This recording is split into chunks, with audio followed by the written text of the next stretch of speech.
Radio Rahim with Chris Eubank Jr. over here in Saudi, where everybody, all the icons in boxing, so surely you had to turn up. Last night, we saw something that I never thought I would see. A first-time boxer taking a heavyweight champion the distance and knocking him down.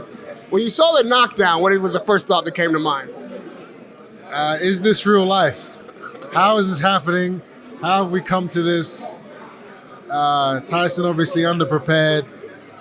Too much time filming Netflix documentaries, I'm guessing, because he didn't look like anything in there.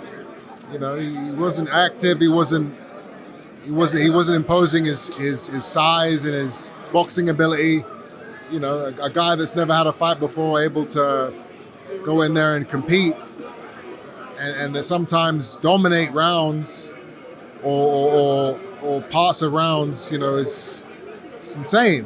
And for that reason, Fury deserved to lose, I think.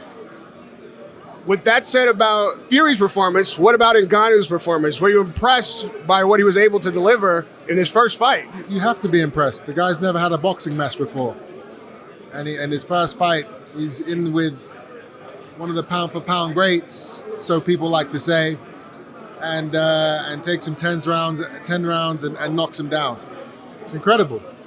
What would you have said to Ngannou if you were in his corner after the knockdown? I mean, he had a potential to stop Tyson Fury. How would he have gotten there? Yeah, I mean, again, that probably comes with the inexperience. But at the same time, you know, he knows how to fight. He knows what happens when you get a guy hurt. He knows what happens. You know, he knows how to jump on a guy. So, you know, I wouldn't even leave that down to the boxing inexperience. I just think it's probably a game plan misstep.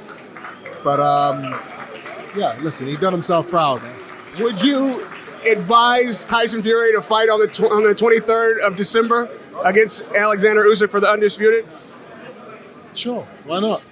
You think he's ready for that after seeing that performance last night? I think that will probably light a fire up under his ass. You know, okay, I need to get my stuff together for this, because if I go in there against Usyk like I was against Ngannou, there's no way he can win.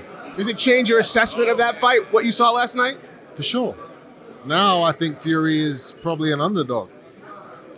The 23rd is a date that has also been talked about for you and Conor Benn. Is that moving forward, or we might get some counter programming? I can't comment on any particular date for that fight, as I don't know. You know, it's definitely in the works, but yeah, I can't give you a date. If I ask you for a percentage, not necessarily the date, but how close we are to that fight being inked, what would you give me? Again, no comment. What brought you to Saudi here? Was it just the fight, or are you, you know, looking for possible next locations for you to fight? Yeah, fight. To watch the fight, to see friends. You know, I enjoy the city. I enjoy the culture here. It's a nice change from the Western world. And yeah, I may fight here at some point myself. So it's good to be in this environment. And lastly, I've been seeing the elbow from Tyson Fury. I don't know if you've seen that. I know you've had your experience with elbows. What did you think? Is that a deliberate elbow from Tyson Fury? Oh, for sure. I mean, it wasn't even masked. It was just this, at least with the elbow that I got hit with, it kind of came in with in between a combination. His one was just a straight, you know, incredible. I mean, I was expecting something like that to happen from Ngannou, not from Tyson. But that just showed you how desperate he was. You know, he knew he was in deep water. What do you think Ngannou should do now? I mean, I don't think he gets the rematch, so he can write his own ticket. What would you advise him to do? I mean, yeah, push for the rematch. I think everyone would want to see it.